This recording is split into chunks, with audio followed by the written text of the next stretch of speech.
നിങ്ങൾക്ക് പെട്ടെന്ന് വെയിറ്റ് കുറയണോ അല്ല സമാധാനത്തിൽ വെയിറ്റ് കുറഞ്ഞാൽ മതിയോ? Will go with an example. Raju and Ramu.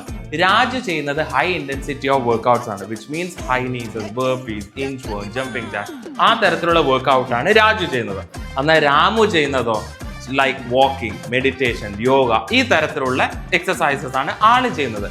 ഇതിൽ ആർക്കാണ് കൂടുതൽ റിസൾട്ട് ഉണ്ടാവുക അല്ലെങ്കിൽ ആർക്കാണ് ഈസി ആയിട്ട് ഫാസ്റ്റ് ആയിട്ട് റിസൾട്ട് കിട്ടാൻ പോണത്? Will go with that.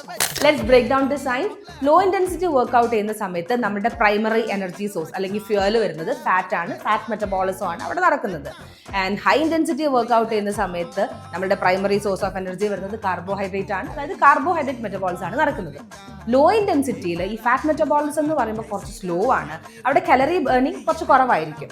And high intensity workout വരുന്ന സമയത്ത് കാർബോഹൈഡ്രേറ്റ് മെറ്റബോളിസം കുറച്ചും കൂടി ക്വിക്ക് ആണ്, അവിടെ കൂടുതൽ കലറീസ് ബേൺ ചെയ്യും.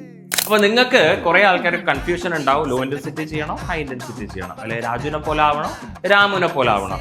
ബെറ്റർ ഒരു ബിഗിനർ ആയിട്ടുള്ള ഒരാളാണ്, ഇൻജോർഡ് പേഴ്സൺ ആണ്, അല്ലെങ്കിൽ ഹെൽത്ത് ഇഷ്യൂസസ് ഉള്ള ഒരാളാണ് എന്നുണ്ടെങ്കിൽ always start with low intensity. Quick ആയിട്ട് റിസൾട്ട് വേണം, കുറച്ചും കൂടെ ഫാസ്റ്റ് ആയിട്ട് റിസൾട്ട് വേണം, എക്സ്പീരിയൻസ്ഡ് ആയിട്ടുള്ള ഒരാളാണെന്നുണ്ടെങ്കിൽ നിങ്ങൾക്ക് ഹൈ ഇന്റൻസിറ്റിയിലേക്ക് നിങ്ങൾക്ക് പോവാം.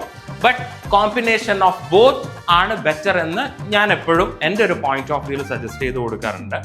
So if you want to know നിങ്ങളുടെ ബോഡിക്ക് ഏത് വർക്ക്ഔട്ട് ആണ് സൂട്ടബിൾ എന്ന് നിങ്ങൾക്ക് അറിയണമെന്നുണ്ടെങ്കിൽ please comment workout in the comment box dears.